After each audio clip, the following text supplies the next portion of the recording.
UK has a scenario which is quite similar to China. It has lots of wind in the north, Scotland.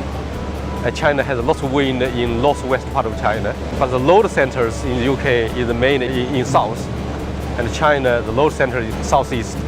So basically there is issues of transmitting the renewables from north to south. Last year, China curtailed some 100 billion kilowatt hours of renewable energy. That's 35 billion Chinese dollar, which is 35 billion pounds. The materials we developed from leverage initially funded by EPSRC in the UK take the curtailed wind power, turn that into heat, store that heat in the material, and then use the heat for space heating. That's the 10 plants are using that, hundreds of megawatts. 金河能源目前来说，就是这个公司已经完全可以独立的承担完成储热装置的设计和制造的一个工作。目前来说的话，我们已经上了10几个近20个储热方面的一个工程项目。工程投资的话，应该是有近1个亿了吧。这项技术呢，是从丁老师的团队里面转化过来的，他们为我们提供了很多的研发过程、转化过程中的技术支持。我们是通过这种比较好的合作方式，可以把伯明翰的一些基础性的研究工作转化成一个产品，推到市场，让它变成一个市场可用的一个产品。我们是希望未来可以在英国建立相应的示范工程，推广到英国的一个市场上去，更加推进这个储热技术整个在中国全球的一个应用吧。There's no reason why we can't use similar technology to produce material in the UK and to use technology to harvest curtailed wind power for space heating.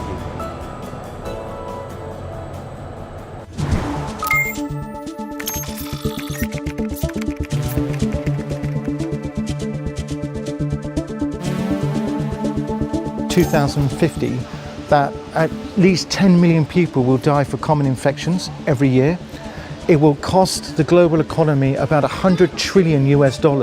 We are walking towards the post-antibiotic era, whereby my children, and certainly my children's children, will maybe live in a world where antibiotics are no longer guaranteed to cure infections. I think China has perhaps reached a point in time, like a crossroads as we would call it. We are the biggest country to produce antibiotics annually. Also, we are the biggest consumer of antibiotics in the entire world. I think that's a big challenge, also the good opportunity to Chinese government to do something on this type of entire world issues.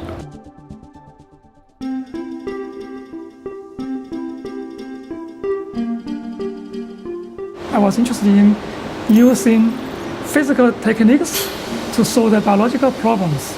We need to know the structure of the proteins to understand the function. So once they put the crystal on the beam, the X-ray shoots the crystal and they will deflect. So the detector collecting the deflection pattern. From that, they can solve the structure by using the computing. I mean, the structure-based screening very important. Without the structure, you can see nothing, right? Through this model, actually we can realize how the protein resemble, how the protein's shape is, and what's the geometry, and where there's a certain protein. It's very straightforward. Yeah, right. And even though use this structure as model, we can screening different compounds.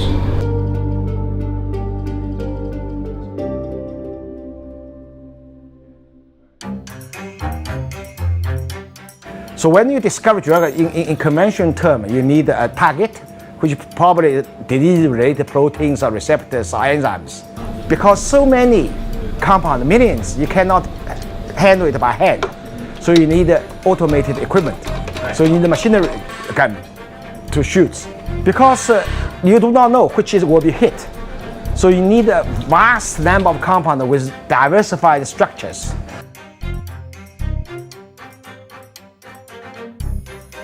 So we have this open innovation, resource sharing. People can use this facility. Because I firmly believe disease is disease. There is not British diabetes or Chinese diabetes.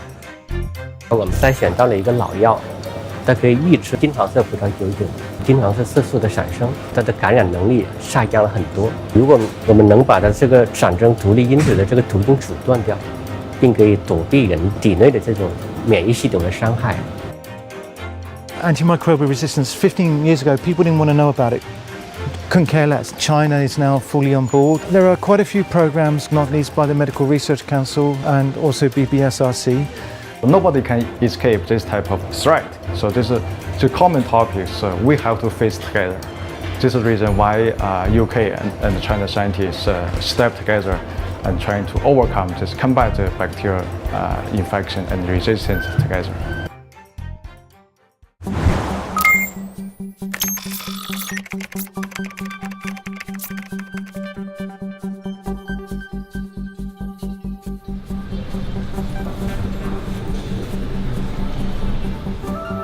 我们中国在2030年左右会有将近6亿人的老年人，然后和平时的日常的照顾，他的这个生存的这个需求有多大？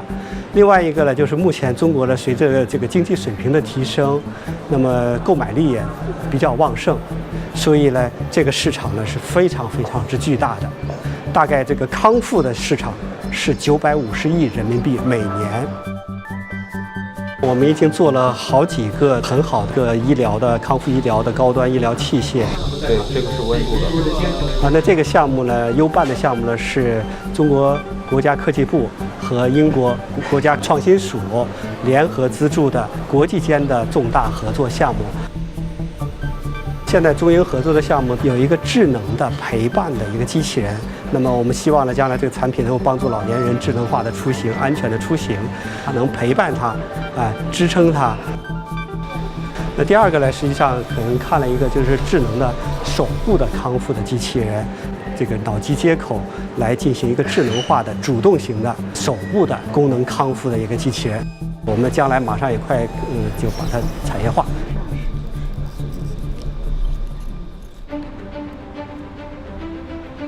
人口老化应该是现在是全球的问题了，不光光您刚才说的英国，在我们中国也是即将面临的。陪伴机器人除了照顾他的日常生活之外，陪护机器人的时候，对于一些行动不方便的人，能够抱住他，能够上下轮椅，能够翻身，能够入厕。深圳市第2人民康复中心呢，过后它有它的特色，它是以医教研为一体的一个康复中心。尚教授已经在我们这做了充分的调研，也希望呢，在这个方面呢，通过研发，能够寻找解决这方面的问题。优办这个项目呢，实际上也是针对这个不仅是中国英国更需要智能化的老年人康复还有康养这样的设备，因为就是从这个医生的角度，从科学家的角度，从国家的这个科技部门的角度，他都会大力去支持说，任何一个能够完成某一项或者多项综合的这个老年人康复和老年人护理的这些项目，他都会去赶紧的去研发、生产或者促进等等。我们希望更多的类似于像英国这些更多的大学有这方面的合作，也促进深圳甚至中国这个康复事业的发展。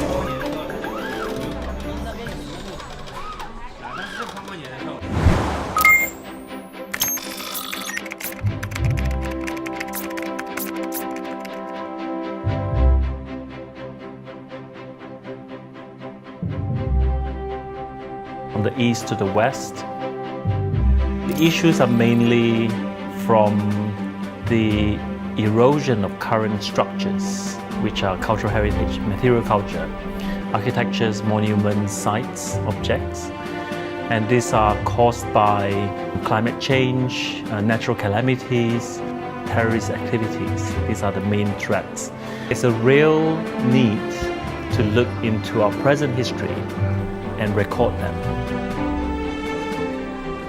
We're able to share our memory, not just pictures and videos, but also entire virtual environment captured now. And that sharing will create a greater story. We explore how the real, the physical coexist with the virtual. When we go to a site to scan, we bring along our drones and high resolution cameras, take multiple angles, really many images. So the more images we have, the more close up we have, the higher the detail of the architecture. This project is transferable and scalable. It can be extended to the national memories. If we can figure out how to use virtual reality technologies to rebuild their past, we can also use this method for them to archive the present for their future generation. For the people who are living outside of China, like immigrants, forcibly displaced communities, to have a second chance to travel back to the homes they are longing for. For me, there is a personal issue. I really want to reconstruct my grandma's house. It's nothing special about the house, it's special about the time. It's about childhood memories. At that time, we can put the firewood into the cooking bench and cook a lot of food for the whole family. I think what I missed here is about this. It's about the life. Yeah.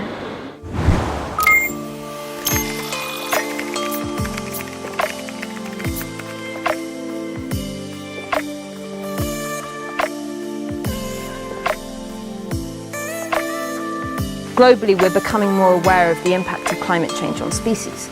But we don't know the rate species move or how they move. And our only real way to understand that is to reflect back on what has happened in the past, either using the fossil record directly to see where species were, or using that data to help us calibrate climate models. Because if we then have those models of climate, we can simulate where species were and see how they've moved, what rate, and use that to see how they might respond to future change, so we can then try and mitigate against losses of species in the future with those changes. Fossils, you can understand the plant diversity in the geological past and the spatial distribution. More important, with plant fossils, you can understand how biodiversity in response to paleo-environmental changes. It's difficult to explain why it's important to do something which seems such a moral choice, but we are changing the world. Whether it be your local woodland or a rainforest the other side of the planet, it is probably losing species, and we're to blame. It's not just white rhinos and tigers, it's the millions upon millions of species that you can't even name. Many of them haven't been described, but all of them are being impacted. So my role in the Beta project is to largely put in other elements of biodiversity, so that if we don't understand where biodiversity is, we can't protect it.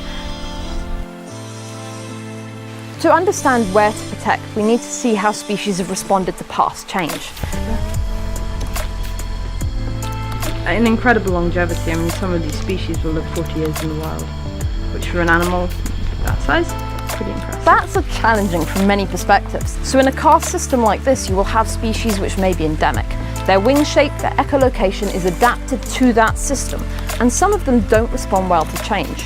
So we use them as an indicator as well as our other indicators, because not only are they a fantastic and understudied group, but they also respond in very different ways to different elements of change in the environment.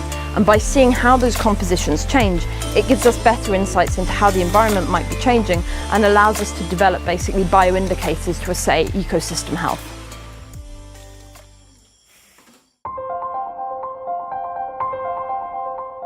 I cannot say it's better work than scientific research, but I think scientific research is full of challenge. Not lots of people love to facing the challenge.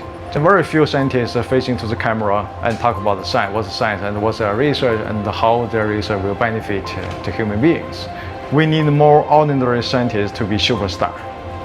China and the UK have been doing a lot together. That dynamism helps cultivate successful interdisciplinary relationships and collaborations. And you can't do that by just stealing all the best researchers and taking them back. It has to be a partnership. It's about innovation. It's about finding the complementarities and the synergies between the research between the two countries so we can better understand this very dynamic region. 我们中国有句俗话叫“三个臭皮匠顶过一个诸葛亮”。那实际上，如果单个是我们在研发，可能我们的思维会局限在我们国内的情况；但如果和国际的合作的话，那我们的视野可能会更开阔一些。 We are, as scientists, usually driven by our next grant application and our next paper. And that's actually quite unfortunate because that's actually short-term goals. Really the benefit to most scientists is to think long-term, beyond politics, to discover something new, to extend our understanding a little bit further. We can share the experience, technology and the experimental techniques to develop the platform to learn from UK and from Diamond. Science is one of the things human created. So without a human, probably science does not mean anything. And we need more cultural exchange in the 21st century. Humanities research because it adds value to society, to our history, to our identity. Communicating experiences, knowledge, information and data to all people from all walks of life will create value. UKRI has a long history of creating joint programs between the UK and China, and imagine the value that we could create in the future.